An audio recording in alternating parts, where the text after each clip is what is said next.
Our third speaker this morning is Brother Jesse Adair from the Hamilton Book Road, Ontario, Canada Ecclesia. The theme for Brother Jesse's classes this week is The Last King of Judah. Today's class is entitled The Yoken King. Brother Jesse.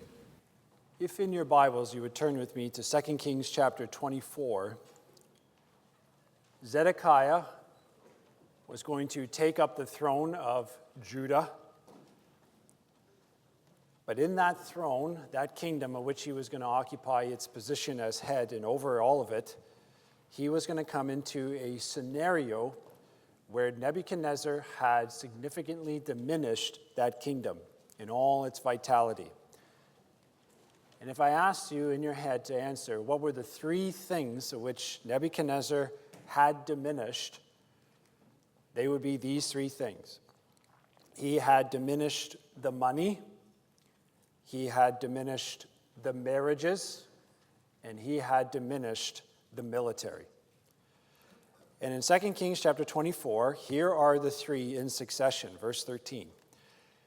In these wave of attacks, Nebuchadnezzar carried out thence the treasures of the house of the Lord and the treasures of the king's house. He cut in pieces all the vessels of gold which Solomon king of Israel had made in the temple of the Lord, as the Lord had said. And so there in verse 13 of 2 Kings 24, Nebuchadnezzar diminished the money. Verse 14 and verse 15. Nebuchadnezzar carried away all Jerusalem, all the princes, all the mighty men of valor, even 10,000 captives, and all the craftsmen and smiths. None remained save the poorest of the people of the land. And he carried away Jehoiachin to Babylon, and the king's mother, and the king's wives. And here in verse 14 and 15, Nebuchadnezzar, he diminished the marriages. All the prospects that had been built up, Zedekiah was going to come in bereft of all these lineal marriage connections. And finally, in verse 16, not only had Nebuchadnezzar diminished the money, he had diminished the marriages, but he had diminished the military. Because of all the men of might, even 7,000, craftsmen, smiths 1,000, all that were strong and apt for war, even the king of Babylon brought captive to Babylon. And so there in verse 16 of 2 Kings 24, the third of these three things of which Nebuchadnezzar had diminished, the money, the marriages, and the military. And these were the three things in Deuteronomy 17 that the king was not to multiply. So you're Zedekiah. You're about to take the throne. And the urge is staring you right in the face that the very three things that Deuteronomy 17 says you were not to multiply, you would want to multiply. You would want to multiply the money, the marriages, and the military. But to add insult to injury, in verse 17 of 2 Kings 24, Nebuchadnezzar, in demonstrating his utter authority over this king, he changed his name. Because verse 17 says of 2 Kings 24, and the king of Babylon made Mattaniah, his father's brother, king in his stead, and changed his name to Zedekiah. Now, brothers and sisters, we probably don't appreciate what it would feel like to have our name changed. There's something about our name. It's a part of our identity. You know, you take, for example, the working brothers in our midst, or those who have gone through the working years. There are times when our title is changed. And sometimes that title is a great thing. It's an improvement. We are perhaps moving up with maybe more responsibility, or maybe a better creative side of our work that enlivens us. But imagine you were getting demoted, and you were losing a title, or you got fired, and you had no title. That is probably the closest we can appreciate that when your name is changed, the one who has changed it is the authority over you. And what a paradox it is, because this individual of which we're looking at, he was a king. There's not supposed to be anyone over me. And what probably made it even worse is in verse 18 was the age of Zedekiah. Because verse 18 of 2 Kings 24 says Zedekiah was 21 years old when he began to reign. If this isn't coming into the prime years of a young man's life, then I don't know what is. The prime years, where he wants to prosper, where he wants his kingdom to be a golden age. And he's just had his kingdom diminished. He's just had his name changed. He certainly has an authority over him. And not only this young man, 21 years of age, Zedekiah, was going to have Nebuchadnezzar over him, Nebuchadnezzar is going to put something on his shoulders which is going to be heavy to bear. And that is going to be our second class this morning in this consideration of the last king of Judah, Zedekiah, the Yoken king. And what we're going to look at, God willing, this morning is three things. There is going to be a yoke of captivity of which the people who've been brought into captivity are going to have to bear. There is going to be the yoke of Babylon, that when they arrive in this domain of Babylon, that they are going to have to determine whether they will accept it. But there is also going to be a yoke of God spoken by a mighty prophet, that they should take this upon their shoulders. And this yoke is going to be introduced to Zedekiah in the book of Jeremiah.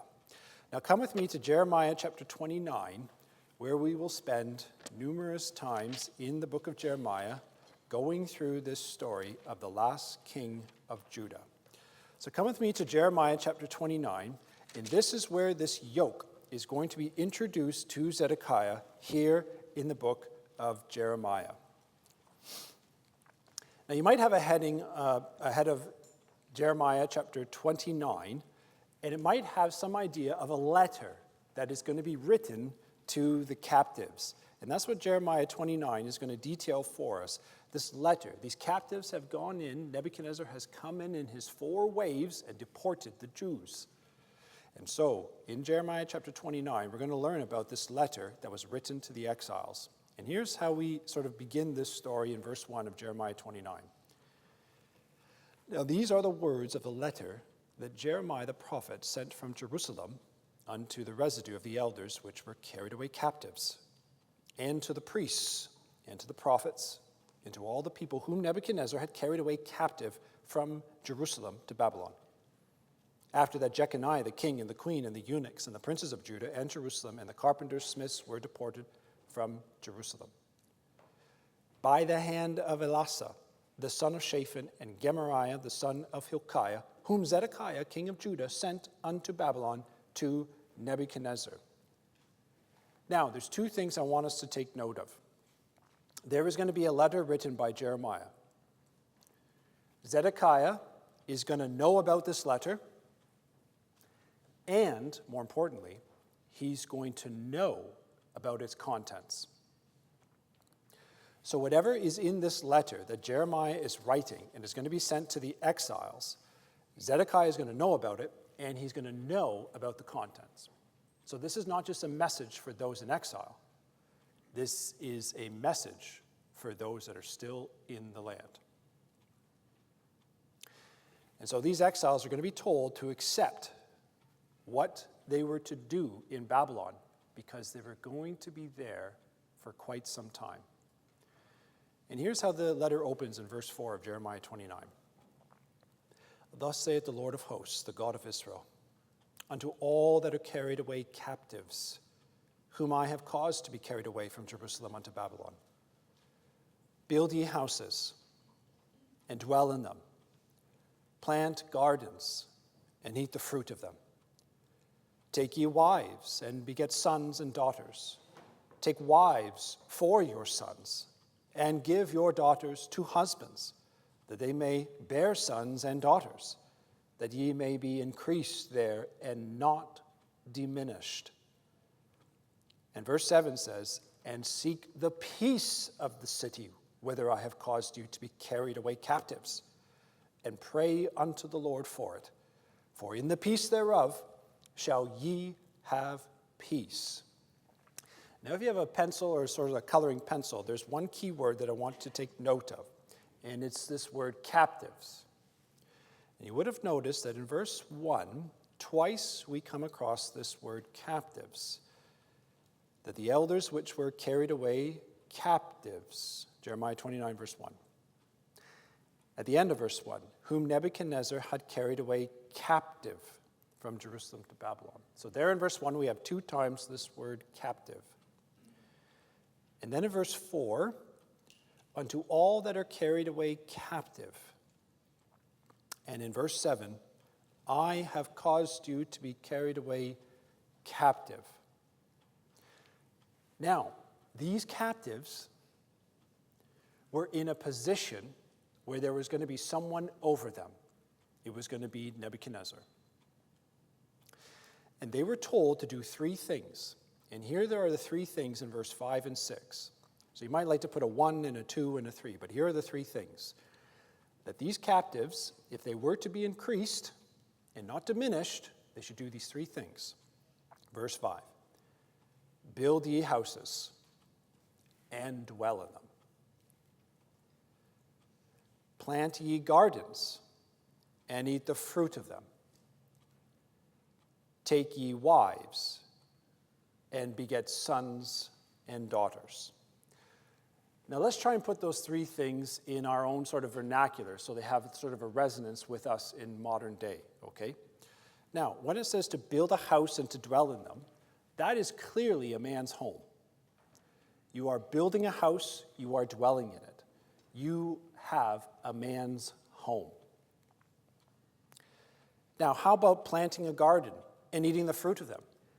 That, I suggest to you, is a man's work, his toil and his labor. And taking a wife and having sons and daughters, that is a man's family. Every facet of wholesome life is encompassed in these 3 things. A man's home, a man's work, and a man's family. Can you think of any other facet of wholesome life that a man will endeavor to allow to flourish? His home, his work, and his family. And these are the 3 things that these captives are being told to do in Babylon. And they are great things. They're tremendous things. They're things which we should focus on. We should focus on having a home, which is a godly place. It is good that a man has an occupation that has integrity and provides. And it is excellent with a good reward that a godly family grow. These are wholesome things that these captives were told to increase and not to have diminished. And even though they were physically captive, they were not to think that they were spiritually captive. Because in verse 8 and in verse 9, for thus saith the Lord of hosts, the God of Israel, let not your prophets and your diviners that be in the midst of you deceive you, and neither hearken to your dreams which ye have been caused to dream. For they prophesy falsely unto you in my name. I have not sent them, saith the Lord. Because what was going to happen is there was going to be these false prophets that were going to arise, and they were going to try and take these physically captive Israelites and make them spiritually captive. And there's going to be this contest between those that are true prophets and those that are false prophets. Clearly, Jeremiah is a true prophet, telling them what they should do in Babylon. But there were going to arrive these false prophets and say a different message. And it was going to be quite important because of the time that they were going to be in Babylon. Because you see in verse 10, this is how long they were going to be in Babylon. For thus saith the Lord, that after 70 years be accomplished at Babylon, I will visit you and perform my good words towards you in causing you to return to this place. Now, brothers and sisters, 70 years, okay? There's lots you could say about the significance of the number 70. But as it pertains to a man's life, what's so significant about 70? You're old at 70 is one of the comments. But that's what you were promised. That's how long you were promised to live, 80 if there's strength. So 70 years is your entire life that you were to do these things. And the key was that if you did these things, you would be increased, verse 6, and you would not be diminished. And if they could accept this message, then God would actually remove them from their captivity. Because in verse 11, for I know the thoughts that I think towards you, saith the Lord, thoughts of peace, not evil, to give you an expected end. Then shall ye call upon me, and ye shall go and pray unto me, and I will hearken unto you. And ye shall seek me and find me, when ye shall search for me with all your heart. And I will be found of you, saith the Lord, and I will turn away your captivity. And I will gather you from all the nations and from all the places whither I have driven you, saith the Lord, and I will bring you again into this place whence I have caused you to be carried away captive. And so you notice 2 more times we see this word arrive in verse 14. The captivity and the captive, it would be turned again. So this letter that Jeremiah was writing, for a time, the kingdom of Judah and the king of Judah was going to have to accept this message in this letter of Jeremiah 29. And the interesting thing is, they did. They did accept the contents of this letter. Now, in the story of the Bible, Brother H.P. Mansfield, he has this to say on page 214. He says, the influence upon King Zedekiah. 4 years of his reign went by. The terrible shock of the invasions and the captivity lessened in the minds of the people, though. They began to congratulate themselves that they had not been so affected and to cast about for a reason for this favor. False prophets seized upon the general attitude by spreading the idea that those left in the land, those poorest sort of people, were really the favored of God, whilst those who had been taken away in exile and had been justly punished for their misdeeds. The deadly dope of this false teaching had the effect of blinding the people left in the land to their own disloyal attitude to Yahweh. Zedekiah was influenced by such smooth teaching. His pride was also fed when ambassadors came to his capital from the surrounding nations. Stimulated by Egyptian intrigue, the smaller nations were plotting to oppose Babylon. Flattered by such attention, the weak king was deposed to forget the oath he had so easily entered into with Nebuchadnezzar and prepared to join this new anti-Chaldean coalition. But he was arrested in so doing by a remarkable action performed by Jeremiah the prophet. Now just come back with me to Jeremiah chapter 27. Because for 4 years in Zedekiah's reign, he had accepted that those captives would be in captivity, that they were to increase, that they were to fall under the over authority of Babylon. But then there would be whispers, there would be innuendo, there would be those that would say, oh, but really? And false prophets would begin to arrive in Zedekiah's court. Now, something to look at in Jeremiah chapter 27 is there is something we have to sort of look at with the marginal references. Because when you read verse 1 of Jeremiah chapter 27, in the King James it renders this way: in the beginning of the reign of Jehoiakim, the son of Josiah, king of Judah, came this word unto Jeremiah from the Lord, saying. Now, you might have some marginal references that actually point you in the direction that it's not to be Jehoiakim who is on the throne at this time, it's actually Zedekiah. And I'll give you a couple proof verses so you feel rest assured that we are in the right idea. So what you notice is in verse 3, at the end of verse 3, that these messengers which come to Jerusalem of Jeremiah 27, they actually come to Zedekiah, king of Judah. So verse 3 supports the idea that it's actually Zedekiah who's on the throne. Verse 12 at the beginning, Jeremiah says, I spake also to Zedekiah, king of Judah, according to all these words. So verse 3 and verse 12, they support that Zedekiah is on the throne. And finally, in verse 20 tells us that the reign of Jehoiakim has already come and gone. Because verse 20 of Jeremiah 27 says, which Nebuchadnezzar, king of Babylon, took not when he carried away captive Jeconiah, that's Jehoiachin, the son of Jehoiakim, king of Judah, from Jerusalem to Babylon. So these three verses, also in tandem with your marginal reference, if you have them, would strongly suggest that we are not dealing with Jehoiakim in his reign, we are actually dealing with Zedekiah in his. Verse 3, verse 12, verse 20, and the marginal references. And in fact, just to sort of help emphasize the point with the books in our community, Brother C.C. Walker on the Ministry of Jeremiah, page 128, he says this about Jeremiah 27, verse 1. The authorized version, this 27th chapter, begins thus. In the beginning of the reign, Jehoiakim, the son of Josiah, king of Judah, came this word unto Jeremiah from the Lord. But Jehoiakim here should properly be Zedekiah, as the margin of the AV suggests, and as the margin of the RV points out, properly Zedekiah, as in some ancient authorities. Now, the reason why that's important, just to sort of set the stage, and I trust that you'll believe these things are so, is that what is going to happen in Jeremiah 27, Zedekiah is going to be witness to all of it. And what is going to happen that Jeremiah is going to perform in front of Zedekiah is going to cause Zedekiah to have a decision to make.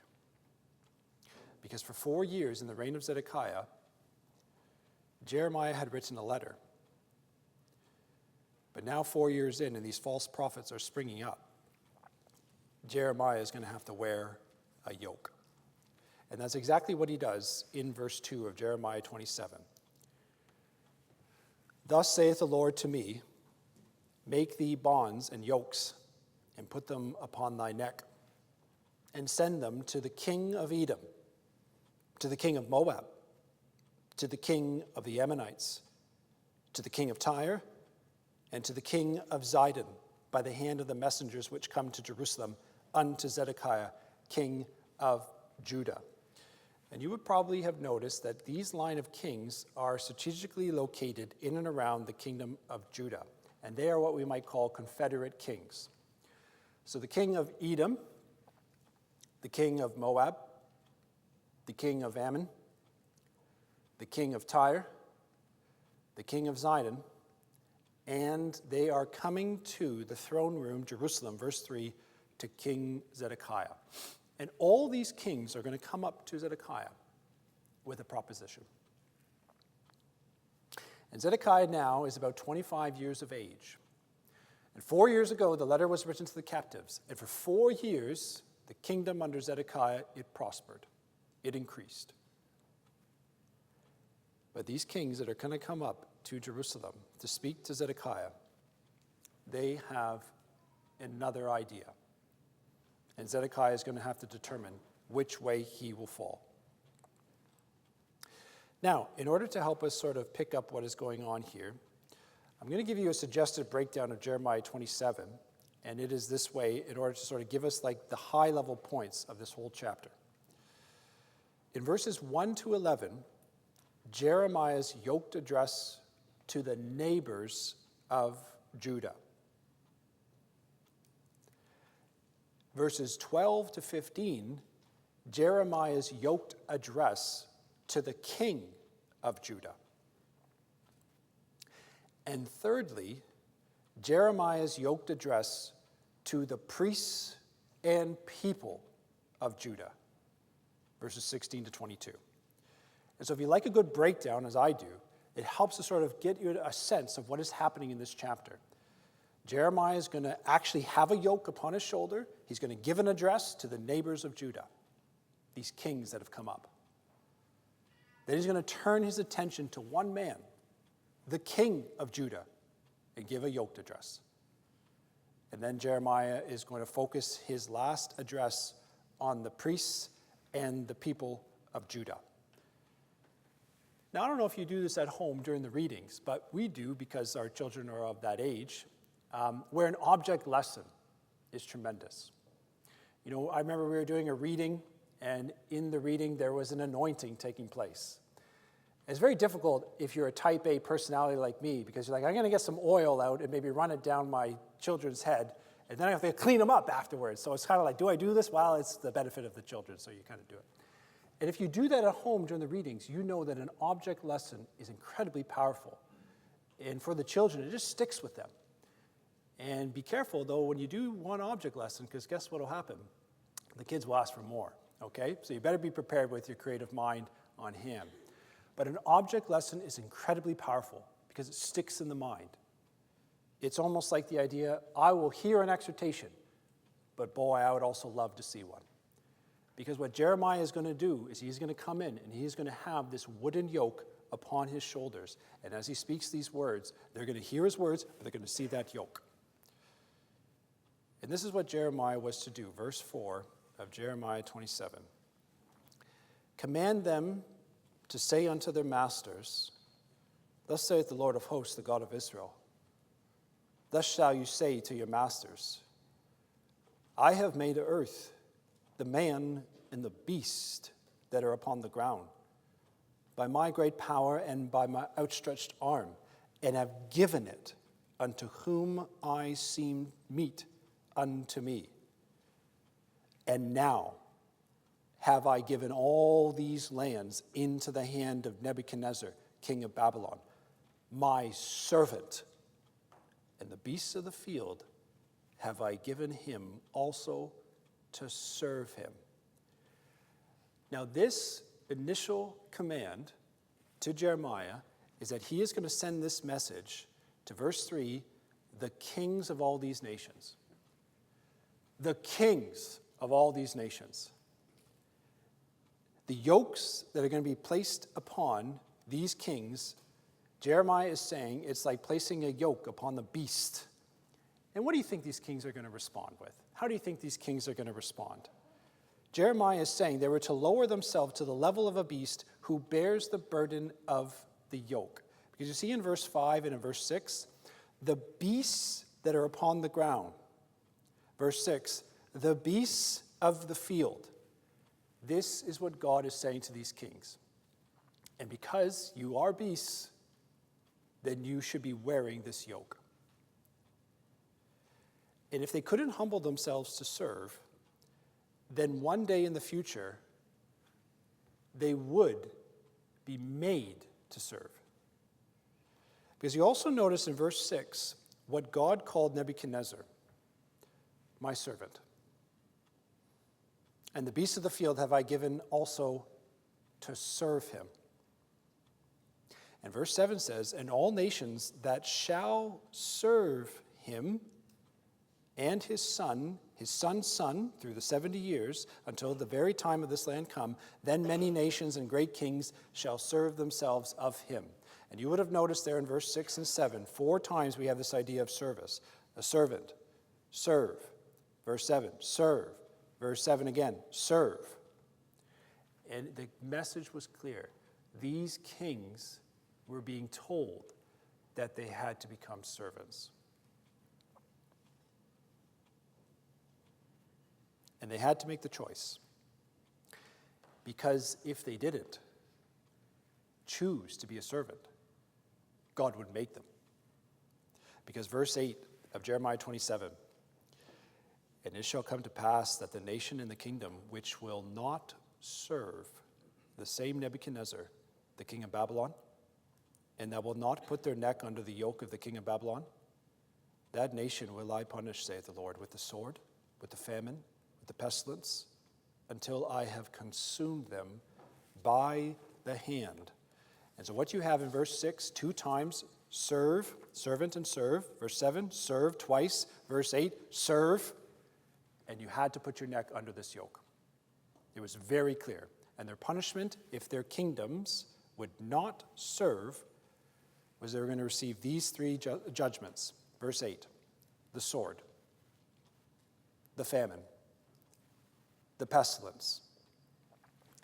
Now, sometimes we come across these 3 in succession, right? And I find also it's helpful if we try and identify really what are those judgments: the sword, the famine, the pestilence. So I'm going to suggest to you these 3 things. The sword will come from your enemies. The famine will come from nature. And pestilence will come from within. Because if you think about it, the sword was going to come from their enemies, and they'd be judged by that enemy. Famine was going to come from nature. It would not produce, and they'd be judged by it. And pestilence, disease, would come from within, mortality. And no matter where you turned, the sword, famine, or pestilence, you'd be fraught with evil from your enemy, evil from nature, evil from within. No matter where you turned, if you did not serve, you would find judgment.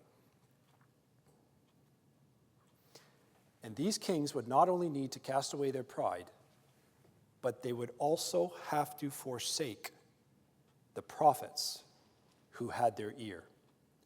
Because in verse 9 of Jeremiah 27, therefore hearken not to your prophets, nor to your diviners, nor to your dreamers, nor to your enchanters, nor to your sorcerers, which speak unto you, saying, he shall not serve the king of Babylon. For they prophesy a lie unto you, to remove you far from your land, that I should drive you out, and ye should perish. And they had so many individuals in their ears. No wonder why these kings couldn't really decipher between a clear message from Jeremiah and all those who were speaking these false words like prophets or diviners, dreamers, enchanters, sorcerers. So I'm also going to suggest to you, and if you want to have a chat about it, feel free afterwards, but the prophets, they would have foretold things through their idols. Who would have said, here's our idol, and the idol has said thus, the prophets. The diviners, they would have foretold things through the animals. They would have cut open an animal and said, oh, it's missing of this, and that means that. The dreamers, they would have said they were foretelling things through revelations. Well, I had a revelation. The enchanters, they were foretelling things through nature, signs in nature, the clouds, the thunder. And the sorcerers, they would foretell things through magic. You know what's so remarkable? Because these kings, they surround themselves with all sorts of different disciplines. I got my prophets if I want to hear from the idols. I got my diviners if I want to hear what's going on with the animals. The dreamers give me a revelation. The enchanters tell me things about nature. The sorcerers all about magic.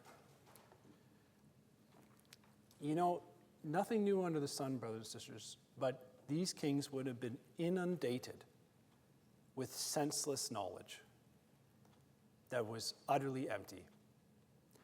And that is a huge challenge for us today, is it not? We are inundated with senseless knowledge, which really, most of the time, is completely empty. And what happens is we fill our world with the avenues to receive that senseless knowledge, and we're so bombarded that when someone like a Jeremiah with a yoke on his shoulder steps up and says, look, all you got to do is serve, that we're almost like desensitized to the simplicity of the message. Isn't that so true? If we kind of step back and we think about it, what we might do is when we go away from this Bible school, we might say, you know what? This is my prophet. This is my diviner. Well, that's the dreamer I've got. That's the enchanter that's in my life. I can't stand that sorcerer. And we would just get rid of it. Because what Jeremiah said in verse 10 is at the end of the day, all they do is lie. They just prophesy a lie. But God always says, if you get rid of this, which is a hindrance to you, you might actually find the blessing. Because in verse 11 of Jeremiah 27, but the nations that bring their neck under the yoke of the king of Babylon and serve him, those will I let remain still in their own land, saith the Lord, and they shall till it, and they shall dwell therein. And so here now, what we start to see is, isn't that key word of this chapter, servant, serve, to serve? And now we're folding in another key word, which is this word yoke. Because in verse 2, Jeremiah was told, make thee bonds and a yoke. In verse 8, anyone who will not put their neck under the yoke. Verse 11, but the nations that bring their neck under the yoke.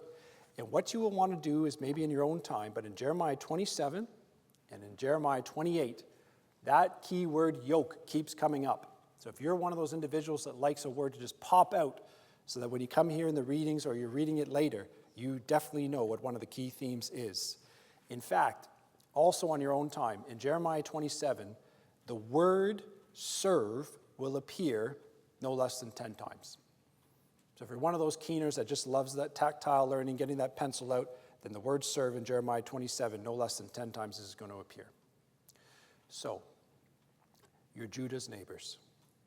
You had to hear the yoke of Babylon. You're being told you had to put it upon your shoulder.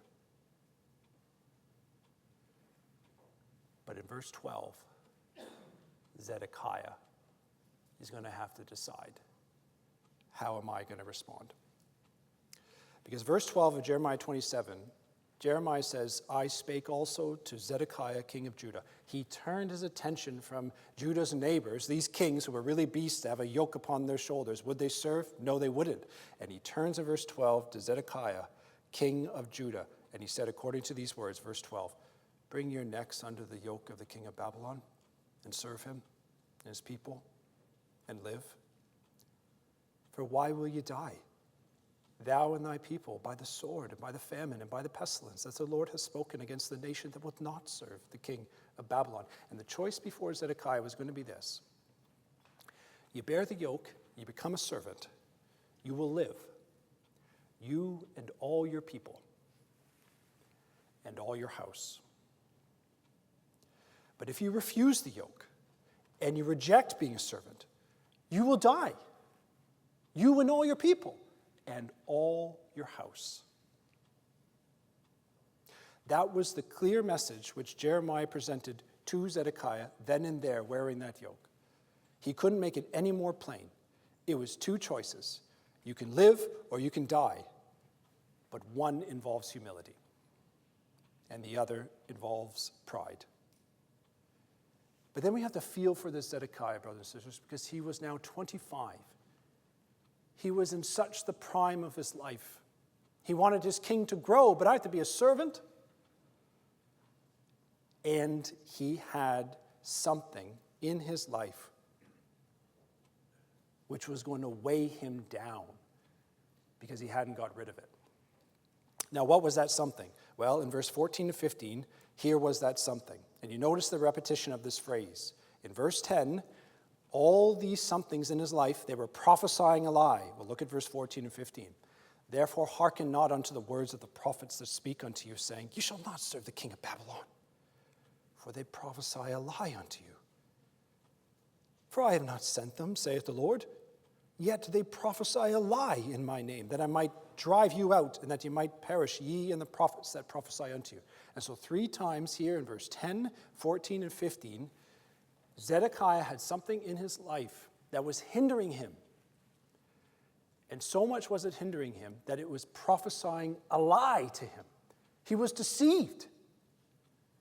Now, brothers and sisters, one of the incredible things about God's word is it calls to us and it whispers to us the still small voice in the privacy of our own reading. When we go away from the Bible school and we meditate upon what God is telling us to do, and God says, if you could only get rid of what you know is hindering you, you'll live.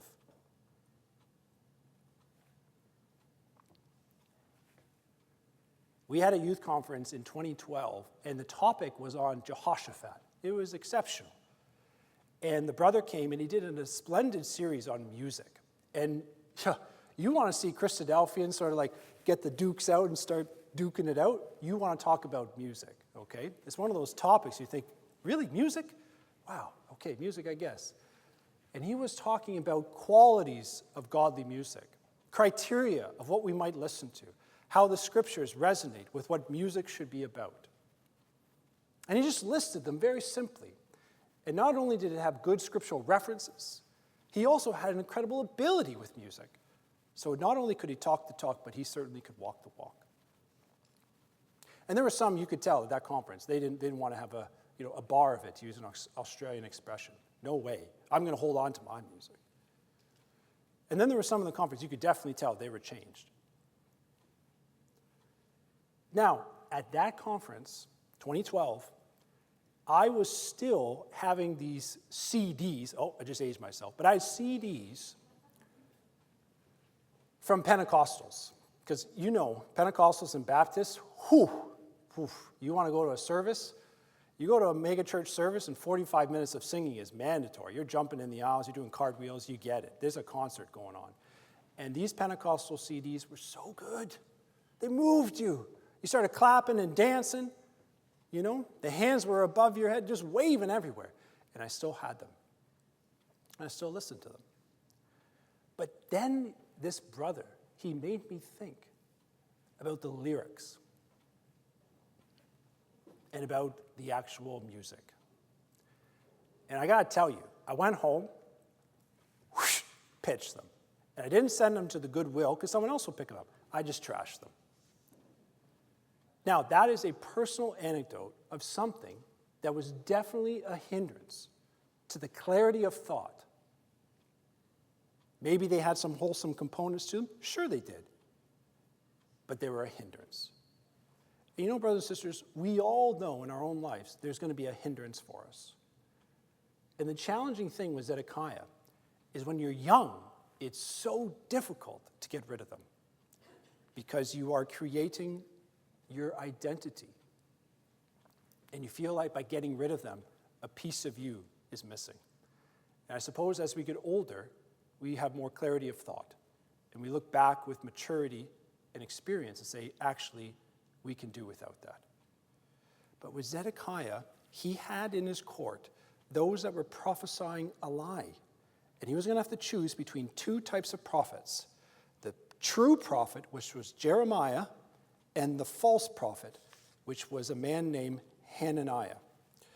Now, what we find is if you move into Jeremiah chapter 28, we are going to see that this is going to be a contest between two prophets, Jeremiah on the one side and Hananiah on the other side.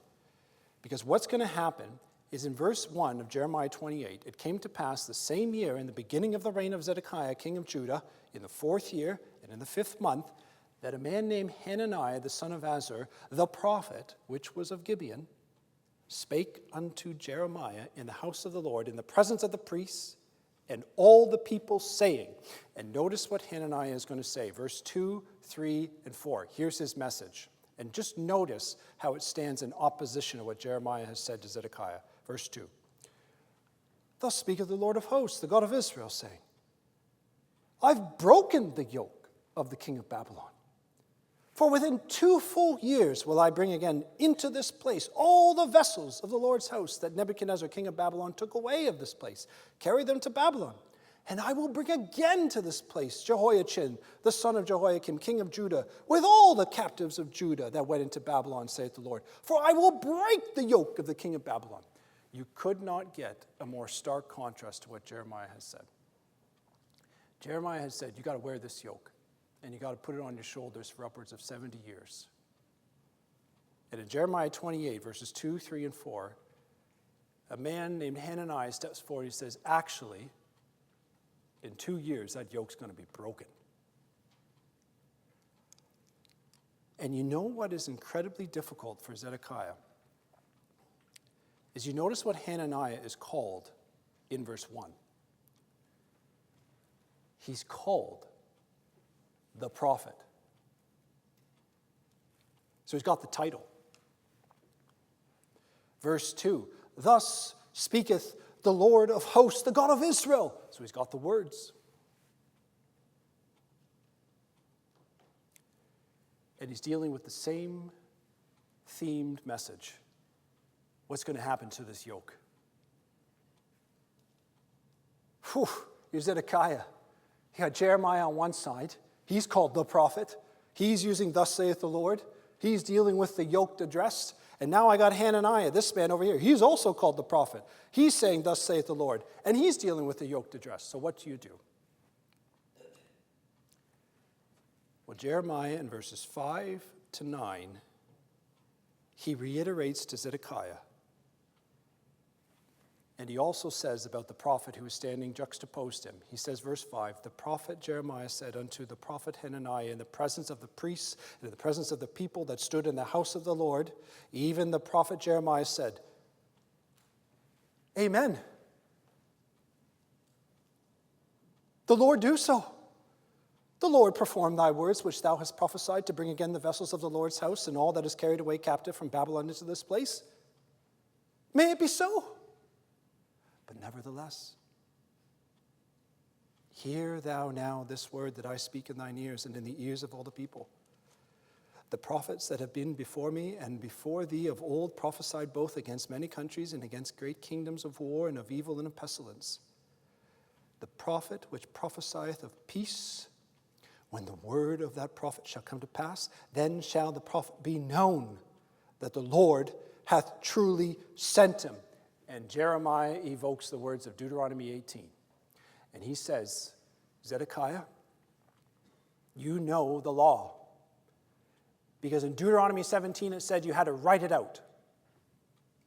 And the very next chapter, God gave you the wisdom of how you are to know which prophet is a true prophet. The words that they say, if they come to pass, then that has been sent by the Lord. So verse 10 says, Then Hananiah the prophet took the yoke from off the prophet Jeremiah's neck, and to show a sign of force in his own eyes, Hananiah smashed the yoke on the ground, breaks it to pieces. And Hananiah spake, verse 11, in the presence of all the people, saying, Thus saith the Lord, even so will I break the yoke of Nebuchadnezzar, king of Babylon, from the neck of all nations within the space of 2 full years. And the prophet Jeremiah went his way. So you're Zedekiah. You've been told to serve. You're in the prime of life. But you have these hindrances which are causing you to have clouded judgment. You have a prophet over here on one side, Jeremiah, who says it's going to be a long time. You have a prophet over here, Hananiah, who says, no, it'll be short. And your decision is going to have irrecoverable damages and consequences, not only upon yourself, but upon your people and upon your family. And then something's going to happen to Zedekiah. Because Zedekiah is going to be summoned to Babylon right after this happens. And Nebuchadnezzar is going to bring Zedekiah before him into Babylon. And he's going to look straight into the eyes of Zedekiah. And he's going to say, are you going to keep your oath of service? And in that months-long journey, Zedekiah is going to have in his mind a choice.